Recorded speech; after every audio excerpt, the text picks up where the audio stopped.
ఓం శ్రీగురుభ్యో నమః. హరి ఓం శ్రీ మహాగణాధిపతయే నమః. శ్రీ మహాసరస్వత్యై నమః. శ్రీ గురుభ్యో నమః. హరి ఓం. జగతం పితరం వందే పార్వతీ పరమేశ్వరం. సర్వదం పార్వతీ పరమేశ్వరానుగ్రహ సిద్ధ్యర్థే. ఫిబ్రవరి నెల 17వ తారీఖు మంగళవారం, మాఘ బహుళ అమావాస్య. ఆ రోజు రాహుగ్రస్త కంకణాకార సూర్యగ్రహణం ఏర్పడుతుంది. ఈ గ్రహణం రోజు నుండి ప్రారంభమయ్యి 17వ తారీఖు మంగళవారం మాఘ బహుళ అమావాస్య నుండి ప్రారంభమయ్యి 1వ తారీఖు మార్చి 2026 వరకు కూడా 5 గ్రహాలు మిథున లగ్నంలోకి రావడము, ఈ పంచగ్రహాల కూటమి వాటి యొక్క ప్రభావం వల్ల ఏ రాశి వారు ఆర్థికంగా ఇబ్బందులు పాలవుతారు, ఏ రాశి వారికి అదృష్ట యోగం కలిగేటువంటి అవకాశం లభిస్తోంది, 5 గ్రహాలు ఒకే స్థానంలో ఉచ్చస్థితిలో చూస్తున్నాయా, లేక శనీశ్వరుని మూల త్రికోణంలో చూస్తుందా, గురువుని బలాయుక్తంతో అయ్యే విధంగా ఈ పంచగ్రహ కూటముల యొక్క ప్రభావం ఉంటుందా,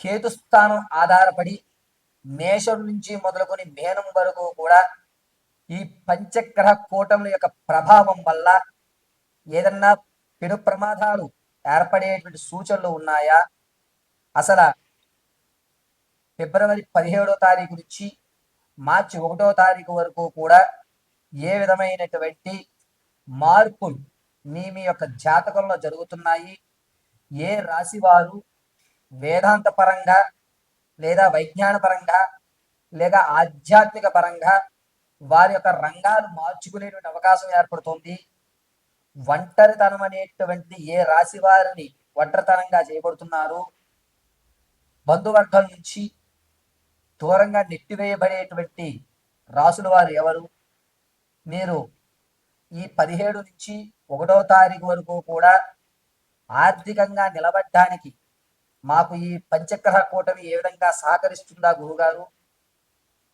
ఈ 17 నుంచి 1వ తారీఖు వరకు ఉండేటువంటి రోజుల్లో మేము ఏదన్నా పరిహారము మంత్ర జపము అనుసరిస్తే మా జీవితంలో మార్పులు సంభవిస్తాయా అనేటువంటి పూర్తి విశ్లేషణ మనం పరిశీలన చేసుకుంటూ ఉంటాం.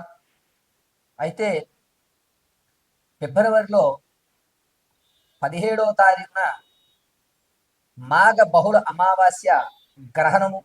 ఆ గ్రహణం మన భారతదేశంలో కనబడకపోవడం, కానీ గోచార రీత్యా జాతకాల్లో 5 గ్రహాలైనటువంటి రవి, చంద్రుడు, బుధుడు, శుక్రుడు, రాహువు, పంచగ్రహ కూటమైనటువంటి 5 గ్రహాలు రవి, చంద్రుడు, బుధుడు, శుక్రుడు, రాహువు, ఈ 5 గ్రహాలు కూడా ఒకే స్థానంలోకి ఏర్పడటం వల్ల మన జీవితంలో జరిగేటువంటి మార్పులు ఏమిటి అని వాటి యొక్క వివరణని పూర్తిగా మనం మేషం నుంచి మొదలు పెట్టుకుని మేనం వరకు కూడా ఒక్కసారి పరిశీలన చేద్దాం.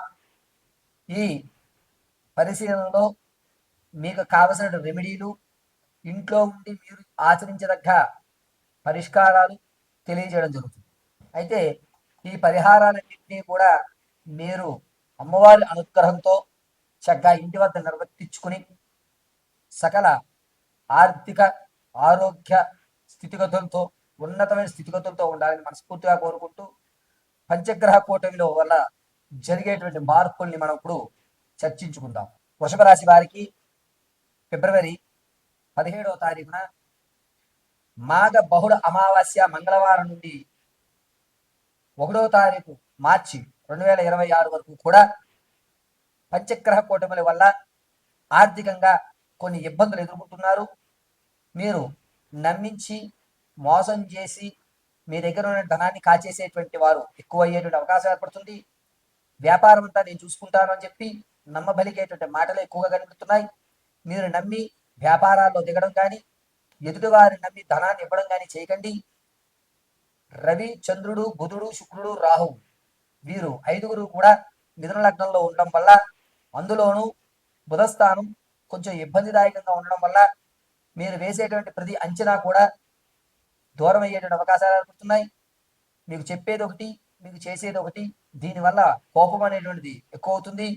పైగా రవిస్థానం అంత గోచరించేటువంటి విధంగా లేదు. మిథున లగ్నంలో ఉండడం వల్ల వృషభ రాశి వారికి మీరు ఏ పని ప్రారంభం చేద్దాం అనుకున్నా దాన్ని వద్దు అని చెప్పేవాళ్ళు ఎక్కువ అవుతారు. వీరు నేను ఎదిగితే వీళ్ళని ఏదో అయిపోతారు అని చెప్పి వీరు నా మీద ఏర్పడుతున్నారు అనేటువంటి అపనమ్మకంతో ఉంటారు. మీరు వారు చెప్పేది ఖచ్చితం. మీరు ఫిబ్రవరి 17వ తారీఖు నుంచి 1వ తారీఖు వరకు కూడా ఆర్థికపరమైన లావాదేవీలు చేయకుండా ఉండడం చాలా మంచిది. అనవసరంగా లేనిపోని షూరిటీ మీద సంతకం పెట్టేటువంటి అవకాశం ఏర్పడుతుంది. కాబట్టి ఖచ్చితంగా ఫిబ్రవరి 22వ తారీఖు నుంచి 28 వరకు కూడాను చాలా జాగ్రత్తగా ఉండండి. ఎంత తెలిసిన వాళ్ళన్నా సరే షూరిటీ సైన్లు మాత్రం వృషభ రాశి వారు పెట్టవద్దు. అనవసరంగా లేనిపోనిది తల మీద పెట్టుకునేటువంటి అవకాశం ఏర్పడుతుంది. కాబట్టి ఎదుటివారు చెప్పేది మీ మంచి కొరకే. ఆ విషయాన్ని ఒకసారి గుర్తించుకోండి. అంతే తప్ప మీరేదో ఇబ్బంది పడిపోతారు అనేటువంటి విధానంలో ఎక్కడా లేదు. కావున వృషభ రాశి వారు చాలా జాగ్రత్తగా ఉండాలి. ఈ 17వ తారీఖు నుంచి 1వ తారీఖు వరకు కూడా ఆర్థిక లావాదేవీల విషయంలో అత్యంత జాగ్రత్తగా ఉండండి. ఇక ఈ 17వ తారీఖు నుంచి 1వ తారీఖు వరకు కూడా మీకు రావలసినటువంటి ధనం ఏదైతే ఉందో ఆ ధనం వచ్చేటువంటి అవకాశం ఎక్కువగా లభిస్తుంది. కానీ ఆ ధనాన్ని మీరు వేరే దాని మీద పెట్టుబడి పెడతాం అనేటువంటి ఆలోచన ఎక్కడ చేయొద్దు. ఖచ్చితంగా స్థిరాస్తులు కొందాము లేదా వచ్చినటువంటి ధనంతో ఏదైనా ఒక వస్తువు కొందామని నిర్ణయం తీసుకుంటుంటారు. ఆ నిర్ణయం అంత మంచిది కాదు. వచ్చినటువంటి ధనాన్ని సేఫ్గా ఒక చోట దాచుకోండి తప్ప దాన్ని ఉపయోగించి ఎటువంటి పరిస్థితుల్లోనూ పెట్టుబడులు పెట్టడానికి ఈ వృషభ రాశి వారు పనికిరారు.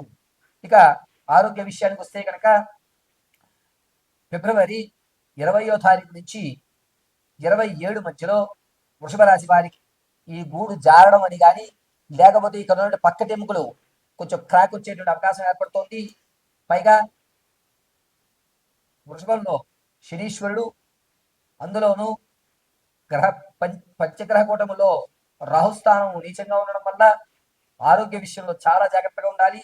ముఖ్యంగా 19వ తారీఖు నుంచి 25వ తారీఖు వరకు కూడా ప్రమాదం జరిగేటువంటి విషయాలు ఎక్కువగా గోచరిస్తున్నాయి. కాబట్టి ఈ వృషభ రాశి వారు ప్రతిరోజు కూడా మీకు దగ్గరలో ఉన్నటువంటి అమ్మవారి దేవాలయంలో ఎర్రటి మందారాలతో దేవీ కంఠమాల చదివి అర్చన గావించుకోవడం చెప్పదగ్గ సూచన.